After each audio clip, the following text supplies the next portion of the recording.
स्मरण रहे मरकट, निकुंभ है मेरा नाम। सोच बदलता हूं मैं सबकी, परंतु जो स्वयं सोचता हूं वो अवश्य पूरा करता हूं। तुम्हारी इस दुष्ट सोच को मैं यहीं सीमित कर दूंगा। मेरी योजना के अनुसार ये वानर अब मेरे जाल में फंस चुका है। इधर इस मरकट को मैं युद्ध में उलझाए रखूंगा, तब तक मेरे अनुचर निश्चित रूप से राम के पिंडदान की प्रक्रिया को बाधित कर उसे नष्ट भ्रष्ट कर देंगे।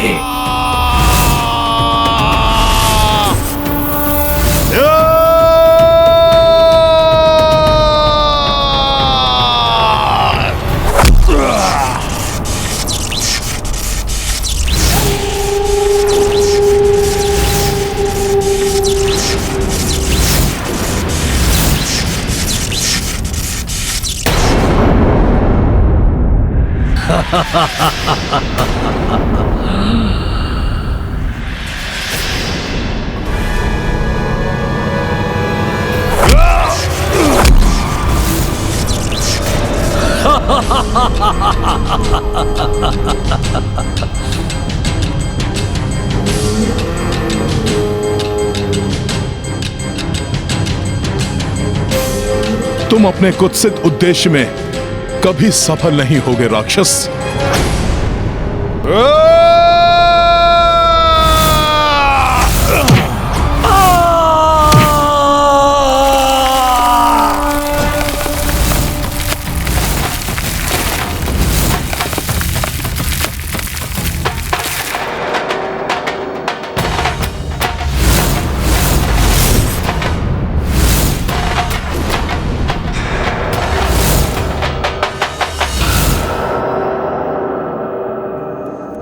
अब इसे उलझा कर रखने के लिए मुझे कोई दूसरा उपाय सोचना होगा।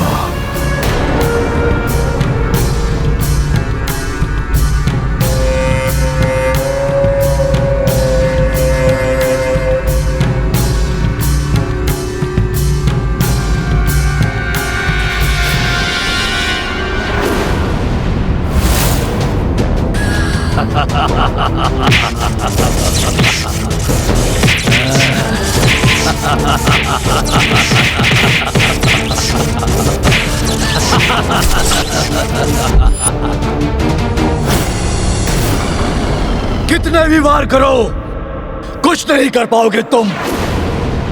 मेरा कवच मेरी रक्षा करता रहेगा।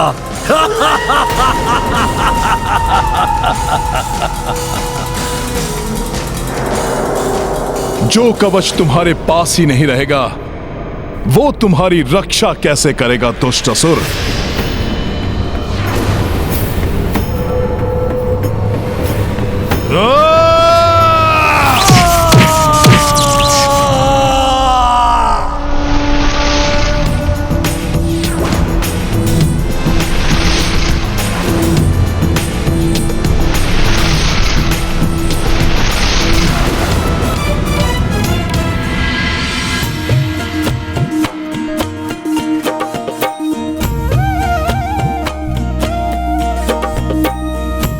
हे काग, ये काग बलि पिंड मैं आपको प्रस्तुत करता हूं।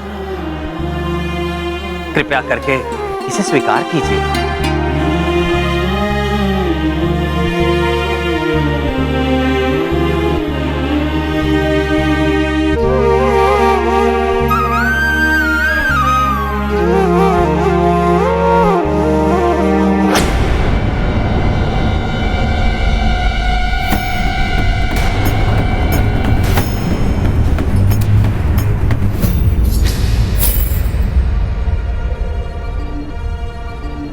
कागबली से मलिनता का निवारण होता है और पितरों की मुक्ति का मार्ग प्रशस्त होता है। कागबली यदि अस्वीकार हो जाए तो पिंडदान अपूर्ण रह जाता है।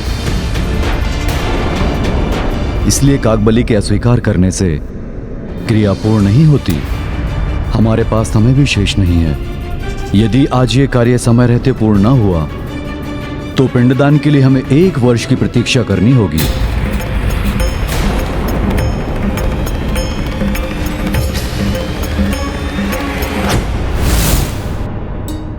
जयंत, तुम अपने कृत्य पर लज्जित हो और तुमने क्षमा याचना भी की है।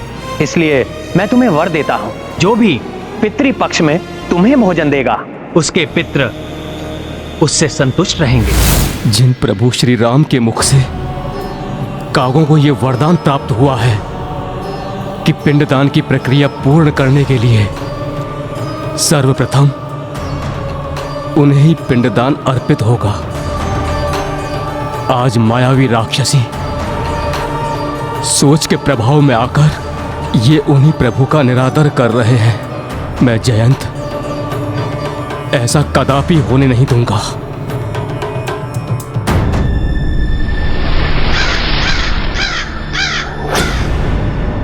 तुमने धर्म को अत्यंत ही दुर्बल समझ लिया है असुर।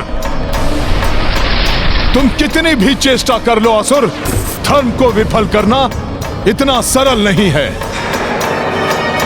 धर्म अपने पंख फैलाकर जहां आवश्यकता होती है वहां स्वतः पहुंच जाता है। ये काग रूप धारण कर कौन चला आ रहा है यहाँ? रोको उसे।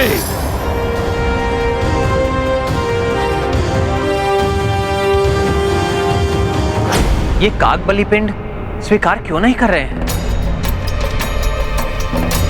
किसकी प्रतीक्षा कर रहे हैं? ये कुछ तो है जो उचित नहीं है।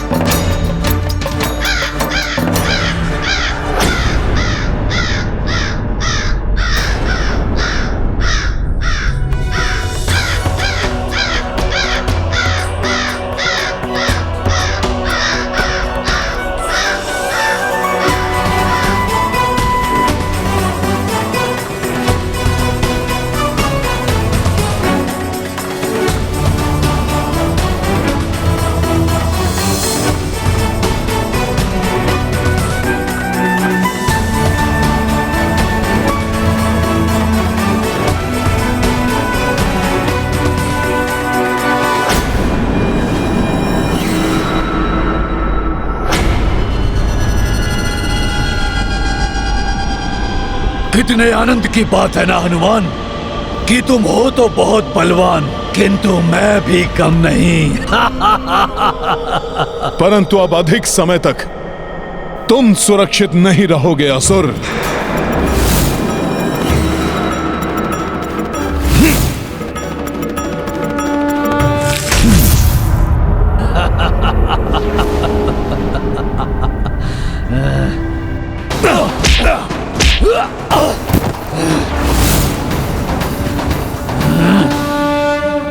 बहुत हुआ वानर, मैं तुम्हारे युद्ध कौशल से बहुत प्रभावित हुआ, परंतु अब तुम मेरी क्षमता देखो। या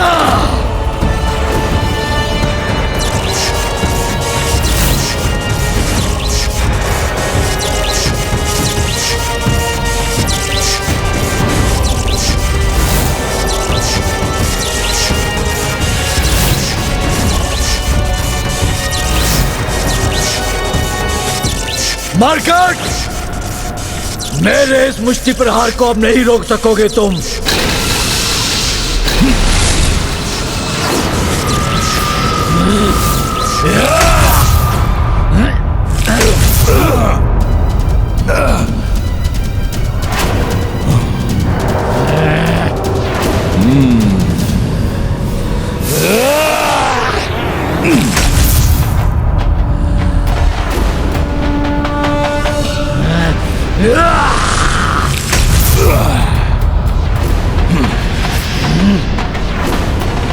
कुछ भी हो जाए, मैं इसे यहां से सुरक्षित नहीं जाने दे सकता।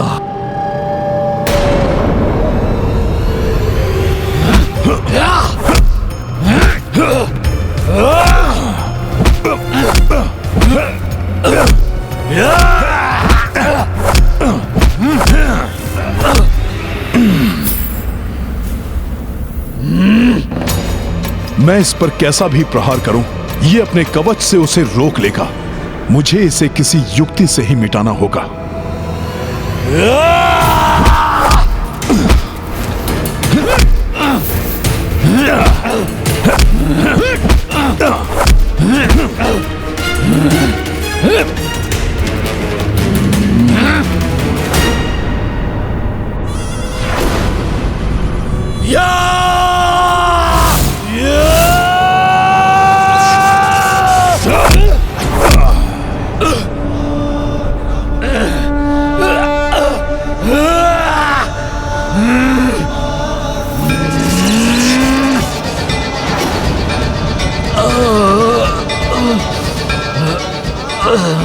क्या हुआ असुर? प्रतीत होता है तुम तो आहत हो गए। आओ, वार करो मुझ पर।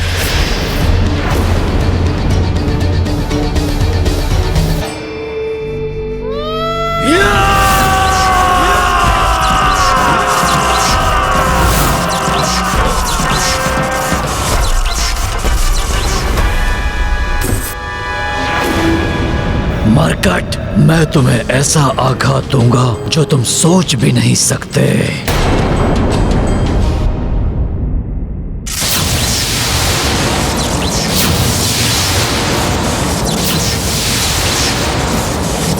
यदि तुम सोच रहे हो कि मैं रुक जाऊंगा तो तुम उचित सोच रहे हो, परंतु तब तक नहीं जब तक मैं अपने उद्देश्य में सफल ना हो जाऊं। तब तो तुम कभी नहीं थम सकोगे, क्योंकि तुम्हारा उद्देश्य कभी सफल नहीं होगा। स्वामी और अन्य सभी को लौटने में इतना विलंब क्यों हो रहा है?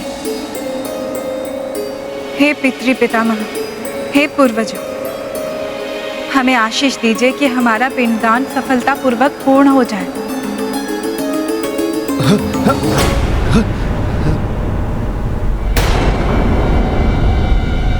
ये कैसा भूकंपन?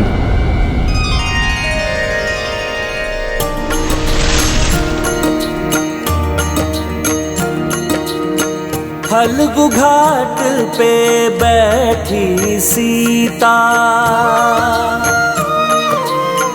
पितृ पितामह करत स्मृता।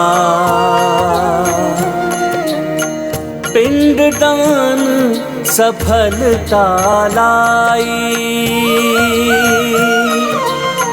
वैदेही विनती पहुँचाई। सर्वप्रथम दशरथ जी आए, तब अज और ना भाग पधारे। जो देखी विस्मित हो आई, पिंड दान करी सिय हर्षाई।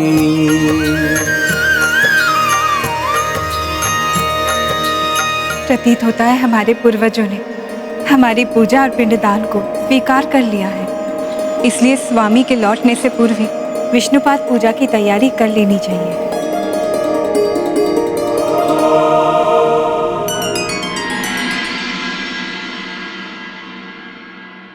अब शेष पिंड विष्णुपाद को समर्पित करना होगा।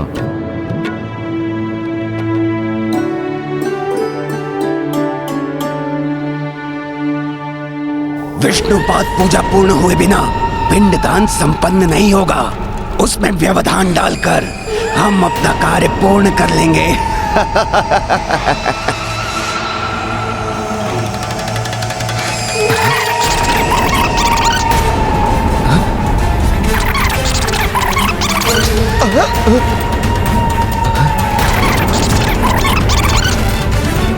पिंडदान की विधि पूर्ण नहीं होनी चाहिए। बार बार दान प्राप्त होगा तुम्हें। पिंडदान की विधि अपूर्ण रह गई तो बार बार भोजन प्राप्त होगा आपको गौ माता।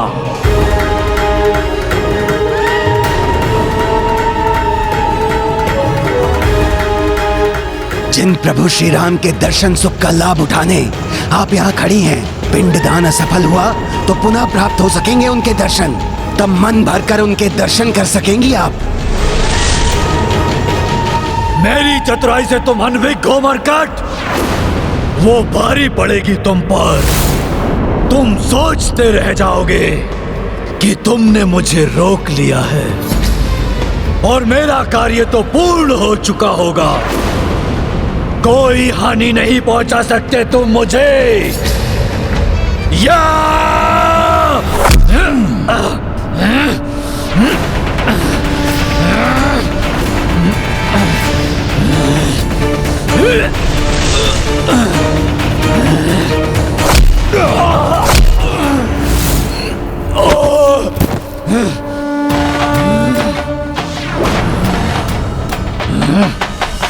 क्या अर्थ है तुम्हारा? कैसे पूर्ण होगा तुम्हारा ये कपट कार्य? बताओ मुझे दुष्ट, कौन हो तुम और तुमने प्रभु की पूजा रोकने के लिए क्या प्रपंच रचा है?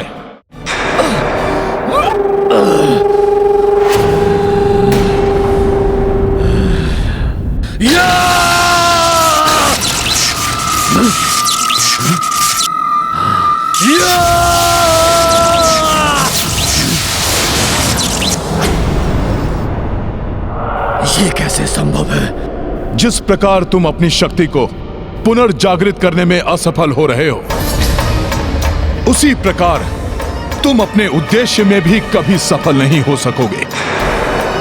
प्रभु के कार्य को रोकने का भ्रम मत पालो दुष्ट। भ्रमित तो तुम हो मरकट।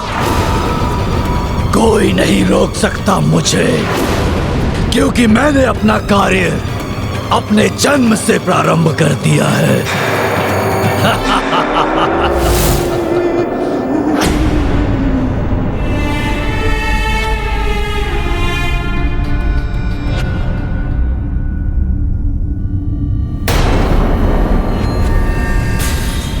कैसा अनर्थ है ये? यहाँ से पिंड कहाँ गए?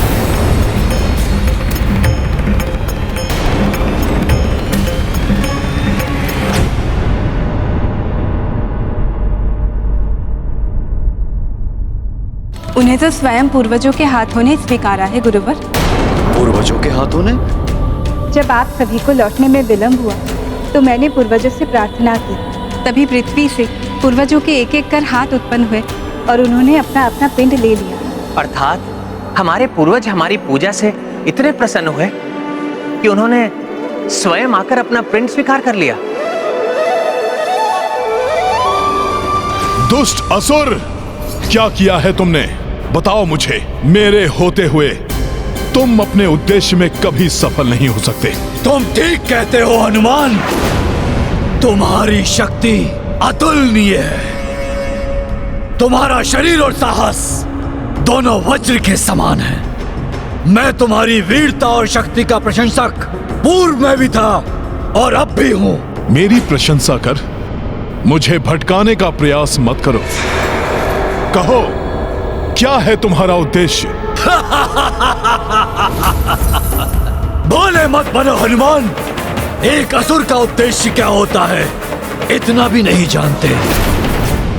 तो सुनो, पाप और अधर्म का विस्तार करना चाहता हूं मैं। परंतु उस उद्देश्य में तो असुर कभी सफल नहीं होते और तुम भी नहीं होगे। हाँ, पूर्व काल में ऐसा ही होता आया है हनुमान, परंतु अब नहीं होगा, क्योंकि इस बार हम राक्षसों ने सभी की सोच पर आक्रमण किया है, क्योंकि वो पुण्य को पाप और पाप को पुण्य समझने लगे हैं। क्योंकि शीघ्र ही अधर्म की सोच की ये दीमक धर्म की सोच को चाटकर मिटा देगी। कदापि नहीं। प्रभु श्री राम का धर्मराज ही इस संसार में स्थापित होगा। भ्रम में डूबे हो तुम हनुमान। कुछ ज्ञात नहीं है तुम्हें। समस्त संसार में असुर राज का विस्तार हो चुका है, जो शीघ्र ही अधर्म बन अयोध्या में विस्तृत होगा और उसका प्रारंभ गया से होगा। जब तुम्हारे प्रभु श्री राम द्वारा पिंडदान असफल होगा।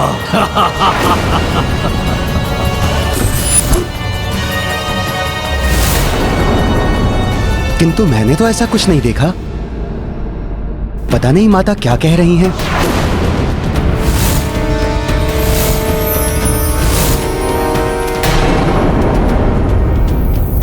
असत्य वचन क्यों कह रहे पुजारी जी?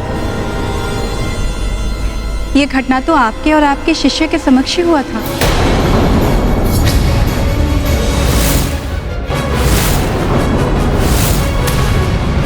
आप ही नहीं, गौ माता भी उपस्थित थी।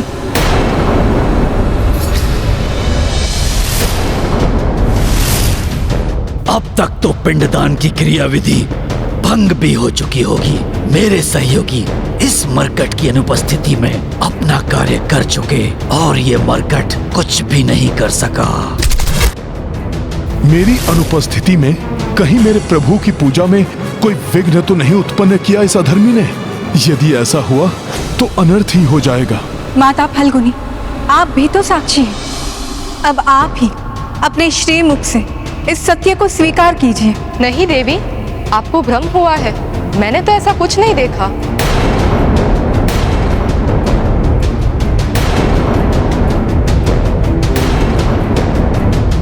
क्या हुआ है आप सभी को?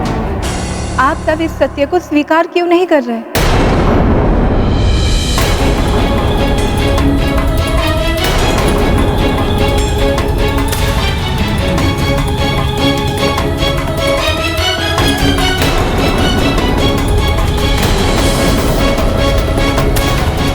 ये सब असत्य क्यों बोल रहे हैं? नकारात्मक शक्तियों क्षणिक प्रभाव डाल सकती हैं, किंतु व्यक्ति को संयम रखना चाहिए।